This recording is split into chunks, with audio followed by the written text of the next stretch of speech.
Hello friends, हमारे YouTube channel में आप सभी का स्वागत है और हमारे वीडियो को सुनने के लिए और समझने के लिए धन्यवाद। सभी को मेरा प्रणाम। तो आइए हम कुछ विशेष बात करते हैं झारखंड के बारे में और झारखंड उपराजधानी के बारे में। हमारा शहर दुमका है और उपराजधानी में हम रहते हैं। उपराजधानी के बारे में हम बात करने वाले हैं। उपराजधानी में हमारी सरकार कभी बीजेपी की आती है, कभी जेएमएम की आती है।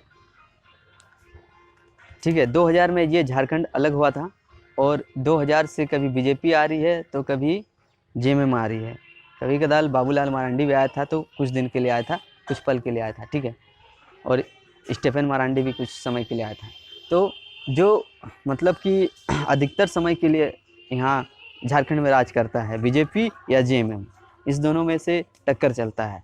ठीक है, और ये दोनों ही अभी झारखंड के बारे में कुछ सोचते नहीं है, कुछ करते नहीं हैं। उपराजधानी के बारे में, खासकर दुमका के बारे में, दुमका में बहुत सारे फैक्ट्रियाँ आने वाले थे लेकिन नहीं आया और नहीं हुआ। बहुत सारे प्लांट लगने वाले थे, नहीं हुआ और नहीं लगा। ठीक है, तो हमारे झारखंड में रोज़गार का प्रॉब्लम है, रोज़गार का समस्या है। और ये रोज़गार की समस्या ना जेएमएम चिंता करती है, ना सोचती है, ना बीजेपी सोचती है, ना बीजेपी चिंता करती है। तो इस विषय में ना कोई बोलता है, ना कोई सुनता है, ना कोई समझाता है, ना कोई कुछ करता है। तो आइए हम इस विषय में थोड़ा सा बातचीत करते हैं। हम जब दुधानी जाते हैं तो दुधानी में लेबर लोग को देखते हैं, इतना सारा लेबर रहता है वहाँ कि कहने का कोई बात नहीं। और दुधानी छोड़ दीजिए, रेलवे स्टेशन के पास वहाँ भी लेबर रहता है। रेलवे स्टेशन के पास बड़गाछ के नीचे वहाँ भी लेबर बहुत सारे रहते हैं। ठीक है, उसके बाद टीन बाजार चौक चले जाइए, टीन बाजार चौक में भी बहुत सारे लेबर रहते हैं। ठीक है, और आप डंगालपड़ा चले जाइए, वहाँ भी बहुत सारे लेबर देखने को मिलता है। उसके बाद डीसी मोड़ चले जाइए, वहाँ भी आपको लेबर देखने को मिलता है। उन लेबरों को रोज़ का रोज़ मजदूरी नहीं मिलता है, दिहाड़ी नहीं मिलता है। क्यों? क्योंकि हमारे दुमका में सबको काम नहीं मिलता है रोज़ का रोज़।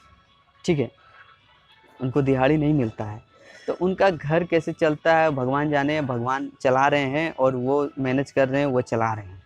ठीक है, लेकिन अगर हमारे झारखंड में अगर छोटा छोटा फैक्ट्रियां लग जाती, कुछ कंपनियां बैठ जाती हमारे दुमका उपराजधानी में, तो सभी मज़दूर को काम मिल जाता। ठीक है, और मज़दूर ही छोड़ दीजिए, अभी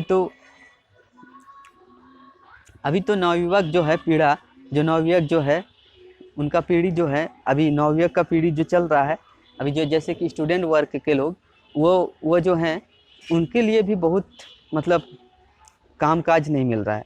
वो भी किसी तरह मैनेज करते हैं, जैसे कि ट्यूशन पढ़ाकर मैनेज करते हैं अपने।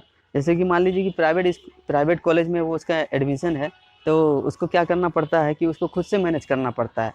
ठीक है, और उनके लिए भी रोज़गार की समस्या बनी हुई है। तो मज़दूर का तो समस्या है ही, प्लस स्टूडेंट वर्ग के लिए भी समस्या है। आज हमारे उपराजधानी में कमाने का स्रोत नहीं है, इनकम करने का स्रोत नहीं है। और इसके विषय में ना सरकार चिंता करती है, ना जनता चिंता करती है।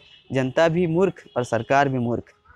क्या करें भैया, ऐसे ही चलना पड़ता है, क्योंकि यहाँ जनता ही सरकार को चुनती है और सरकार कुछ नहीं करती है। तो भैया आप ही का गलती है, आप बार बार सरकार चुनते हैं ऐसा कि सरकार आपके लिए कुछ नहीं करती है। ठीक है, और इस विषय में ना कोई बोलता है, ना कोई सुनता है, ना कोई कुछ करता है। तो ये उपराजधानी का बात है, दुमका का बात है। और दुमका में बहुत सारे गरीब भी हैं जिनको कामकाज नहीं मिलता है, जिनको भोजन भी नहीं मिलता है। इन सब विषय में सरकार ना कुछ करती है, ना देखती है। सिर्फ सरकार अपना काम दिखाती है और वो काम का कोई मतलब ही नहीं बनता है। अरे भैया, रोज़गार के लिए कुछ तो बोलिए, कुछ तो कीजिए। कब कीजिएगा आप?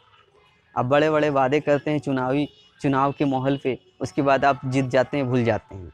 ऐसा क्यों? आपको नहीं लगता है कि आप गलत करते हैं? आपको नहीं लगता है कि आपको इस विषय में चिंता करना चाहिए, सोचना चाहिए, समझना चाहिए और रोज़गार के लिए कुछ करना चाहिए? लेकिन आप कुछ नहीं करते हैं। ठीक है, तो हमारे झारखंड में उपराजधानी में रोज़गार की समस्या हैं, इसका समाधान जल्द से जल्द किया जाए। सरकार से मेरा निवेदन है और विनती है। जय श्री राम, राम राम।